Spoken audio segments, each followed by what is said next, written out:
chef d'entreprise. Que faisais-tu dans la vie? Donc bonjour, Laurent Yalerne, donc j'ai 45 ans, j'ai une formation d'ingénieur en agroalimentaire, mais mon objectif était d'être responsable de centre de profit. Donc j'ai commencé mon expérience professionnelle par la grande distribution, après la gestion d'équipe dans la propreté, dans l'intérim, et puis après dans la gestion de centres de profit, dans les traitements antiparasitaires. Et puis à l'aube des 40 ans, un peu avant, ayant travaillé longtemps pour les services aux entreprises, j'ai voulu aider les autres et aider les personnes à leur domicile. C'est pour ça que donc, en 2006, j'ai voulu créer une entreprise d'aide à la personne à domicile. Donc l'objectif de cette structure, c'est d'aider les personnes. Mais pourquoi je suis arrivé dans ce secteur-là, c'est que pour réussir son entreprise, il faut vraiment réfléchir à pourquoi on veut créer une entreprise. Quel est l'objectif? Est-ce que c'était un plan de carrière? Est-ce que c'est une opportunité? Il faut vraiment prendre la réflexion de pourquoi je veux créer mon entreprise. Et deuxièmement, quel type d'entreprise je veux créer? Est-ce que je veux créer mon propre emploi ou est-ce que je veux créer une entreprise avec des salariés, avec des difficultés, mais aussi des plaisirs? Par rapport à la volonté de créer son entreprise, quelles sont les valeurs que je veux inculquer dans cette entreprise? Alors comment fait-on le pas? Comment passe-t-on d'un emploi salarié? On saute dans le vide là pour créer son entreprise. Quelle est le technique? Qu'est-ce qui se passe dans la tête pour en arriver là? Ce que je disais, c'est vraiment, il faut vraiment prendre le temps de la réflexion, de poser le pour, le contre, l'emploi salarié pour le grand saut, mais aussi le grand plaisir du chef d'entreprise. Il faut le préparer. Il faut aussi en parler. Puisque un projet de création d'entreprise, il faut que ce soit vraiment en corrélation avec un projet familial. La création de l'entreprise, comme l'a dit Marc, c'est vraiment un grand saut. Il y a beaucoup de plaisir, mais ça va demander aussi beaucoup d'énergie. Et il faut vraiment que tout le monde soit d'accord pour ce projet. Après c'est vraiment, ce que je disais tout à l'heure, c'est vraiment le pourquoi de cette entreprise. Est-ce que c'est une opportunité technique? Est-ce que c'est une volonté personnelle? Voilà, il y a vraiment une phase de réflexion. Une fois que vous aurez vraiment cette phase de réflexion, c'est vraiment un bon socle pour après la suite des différentes étapes. Alors, parmi les clés de la réussite d'une création, puisque c'est le thème de notre table ronde maintenant, comment passe-t-on d'un métier de la grande distribution au métier de l'aide à la personne? Puisqu'on dit que la première des choses que l'on vérifie, c'est l'adéquation entre l'homme et le projet. L'homme, manifestement, il n'y était pas, pourtant ça a plutôt bien marché. Donc voilà, c'est vraiment l'adéquation avec l'homme. C'était pourquoi je voulais créer une entreprise, pourquoi je voulais mettre mon service au service des personnes. Donc voilà, l'expérience professionnelle que j'ai eue avant m'a permis d'avoir des techniques en termes de management, commercial, gestion. Toutes ces techniques que j'ai pu acquérir dans les différentes entreprises m'ont aidé à pouvoir m'épanouir dans ce métier-là. Alors quand on a décidé, qu'on sait ce qu'on veut faire, on y va, puis on fait ses statuts, mais il faut un petit peu d'argent. Comment on fait pour trouver l'argent nécessaire pour démarrer et puis ensuite construire quelque chose? Donc, après avoir bâti le socle de sa réflexion, après avoir choisi son entreprise individuelle, SARL, différents statuts, mais là, en termes de création, il faut vraiment vous accompagner sur toutes les structures qui peuvent vous aider dans les différents choix, les présentations. Les CCI, les réseaux, tels que le réseau Entreprendre, peuvent vous aider dans cette réflexion pour choisir le bon statut. Et après, une fois que vous avez eu l'idée de votre entreprise, de savoir aussi où vous voulez aller, vous allez écrire les différentes actions que vous allez mener, les différentes actions et les différents business plans.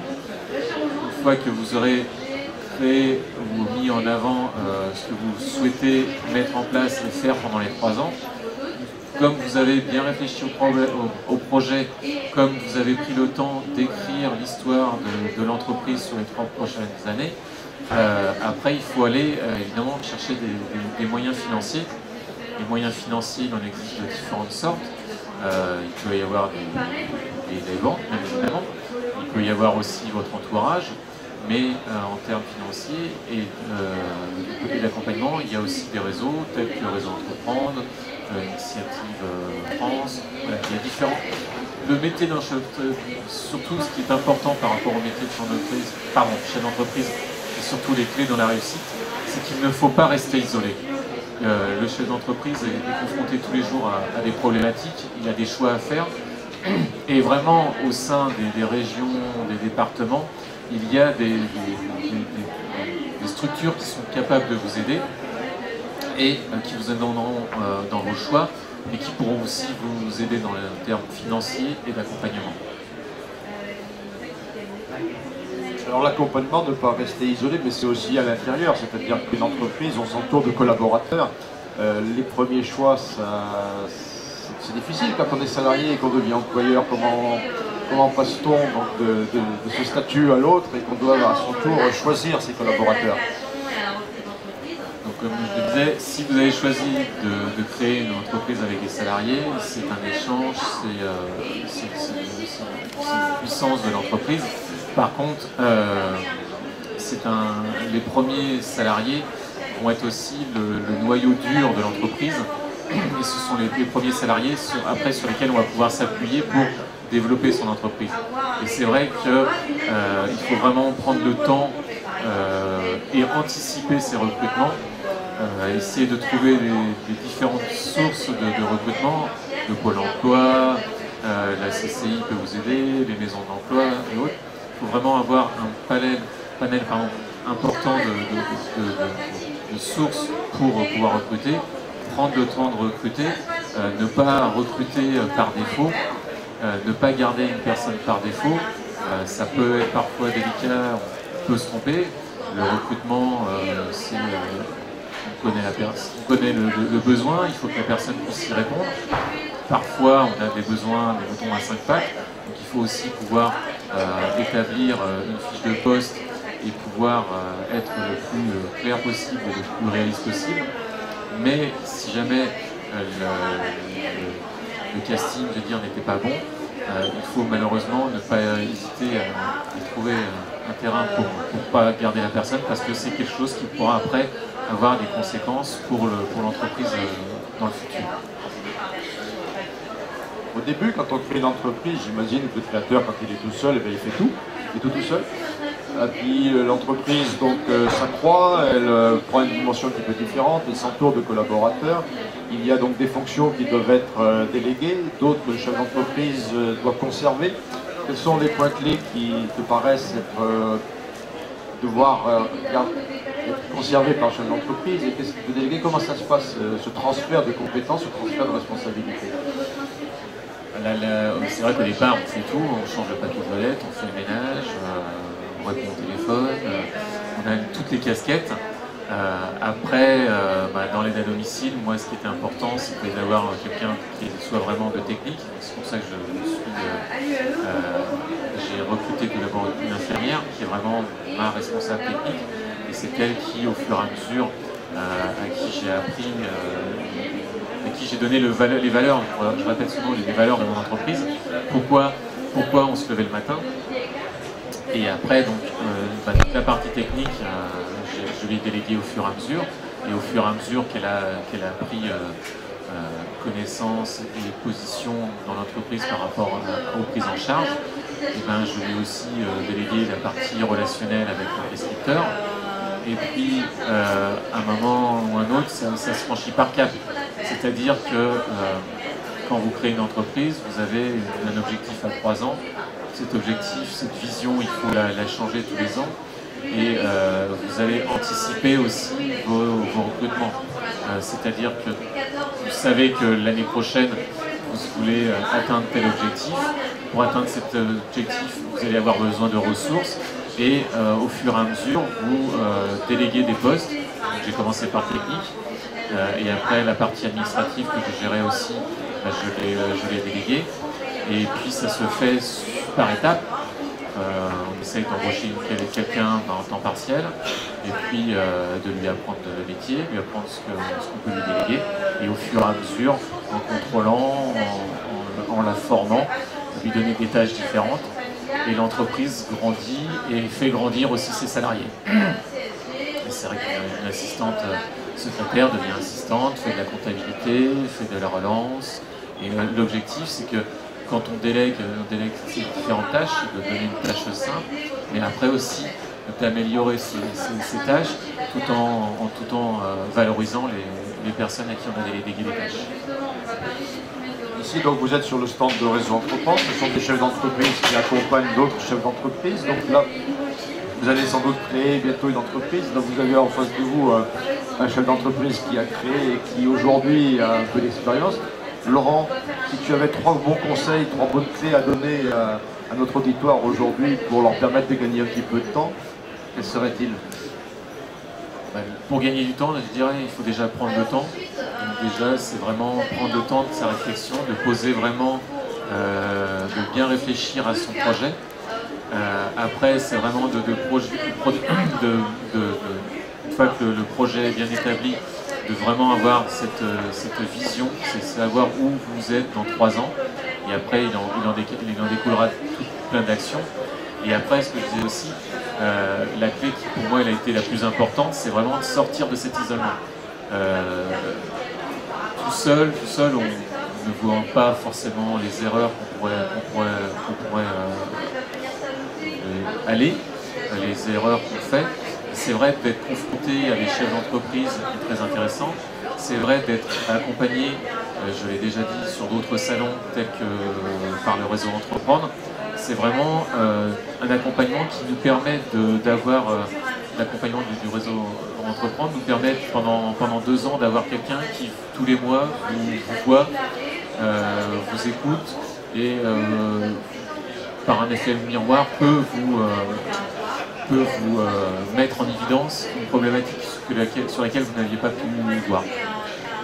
Donc le Réseau Entreprendre permet cet accompagnement. Il existe aussi d'autres réseaux de chefs d'entreprise, tels que le CJD, qui permet toujours aussi de sortir de cet isolement, de discuter avec des chefs d'entreprise, des dirigeants, et d'avoir que même si on n'est pas dans le même métier, on a forcément des problématiques à 80% communes, et chacun apporte une solution par rapport à cette problématique. Et ce qui fait que on peut avoir différentes solutions par rapport à une problématique. Donc une fois que vous avez bien votre projet, vous savez où vous allez, vraiment sortir de l'isolement et d'être en contact avec les différents réseaux qui existent. Alors quand on est dans les réseaux, quand on est à l'extérieur, on n'est plus dans son entreprise.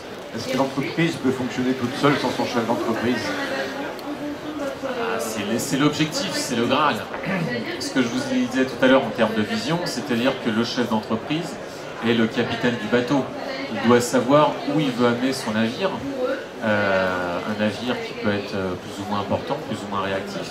C'est-à-dire que le chef d'entreprise a l'objectif de la vision. Cette vision, il faut la faire partager à tout le monde, à tous ses salariés.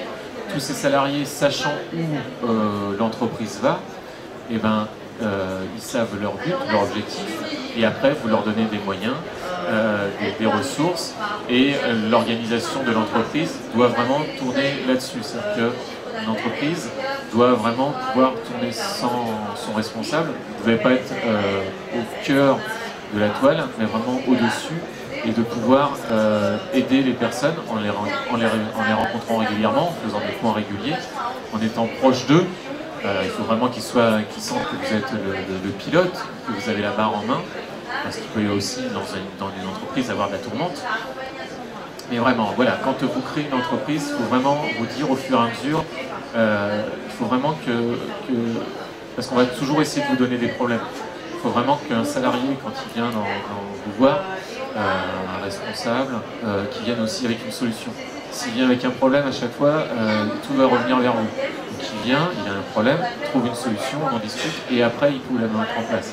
Donc il faut vraiment que les gens travaillent en autonomie, ce qui se fait par de la formation, de la délégation et du contrôle. Nous avons vu quels étaient les facteurs clés de succès. Laurent nous a expliqué. Mais quelles seraient les erreurs, les bêtises à ne pas commettre justement pour être plus efficace? Les erreurs, on en fait tous. Ce qu'il faut surtout, c'est apprendre de ses erreurs. C'est que si on fait une erreur, c'est d'essayer de pouvoir la apprendre et pas la refaire. Les erreurs, j'essaie de travailler dans le futur, donc j'essaie d'oublier mes erreurs. Après, les erreurs, on peut avoir, par rapport à un chef d'entreprise, sa principale priorité, c'est la trésorerie. Il faut vraiment travailler là-dessus. Tout à l'heure, quand je vous parlais des prévisions à 3 ans, vous allez faire une prévision de chiffre d'affaires, de résultats, de charges et autres. Mais il y a un point que parfois on peut oublier, et négliger, qui est la trésorerie. Sans trésorerie, c'est fini, vous ne pouvez plus payer et c'est le redressement de la liquidation. Donc c'est vraiment un poste sur lequel il faut travailler. Il faut vraiment travailler en amont sur la trésorerie pour que vous puissiez discuter avec vos contacts. La banque, c'est pas un grand méchant loup, on a besoin d'être en relation régulière avec elle et de lui donner son bilan. Si jamais vous avez un problème de trésorerie, il faut aller le voir avant. C'est pas quand vous êtes dans le rouge qu'il faut aller voir le banquier, c'est plutôt quand 6 mois avant en disant j'ai un problème de trésorerie, je peux avoir un problème de trésorerie, qu'est-ce qu'on peut mettre en place? Donc voilà, il faut toujours essayer d'anticiper au maximum.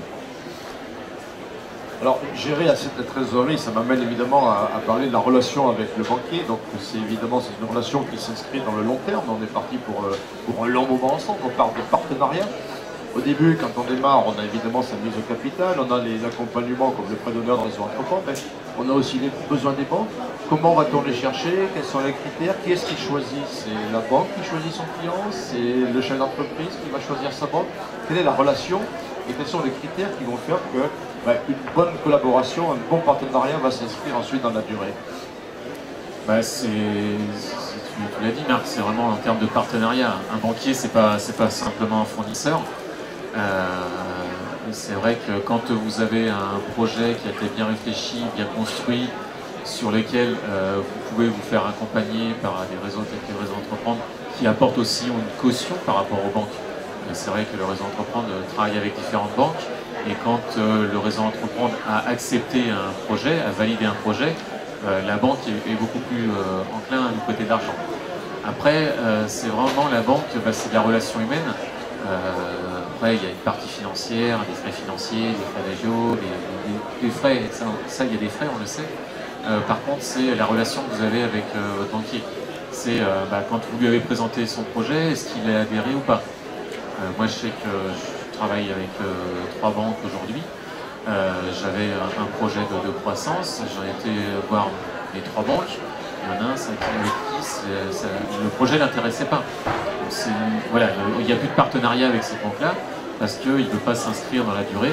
Je pense que depuis 7 ans, je l'ai rassuré, mais voilà, il a peut-être envie de changer.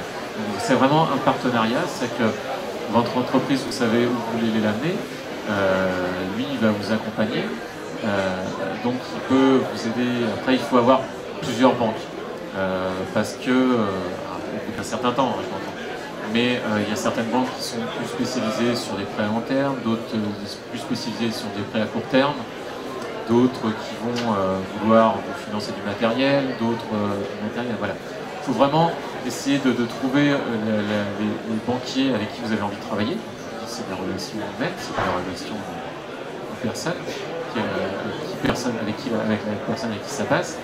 Et après, au fur et à mesure, vous verrez qu'en fonction des demandes que vous pourrez leur faire, il y a certaines banques qui sont plus spécialisées, qui pourront mieux vous répondre à des besoins que d'autres. Et après, par rapport aux banques, ce que je disais, c'est aussi leur amener de l'information.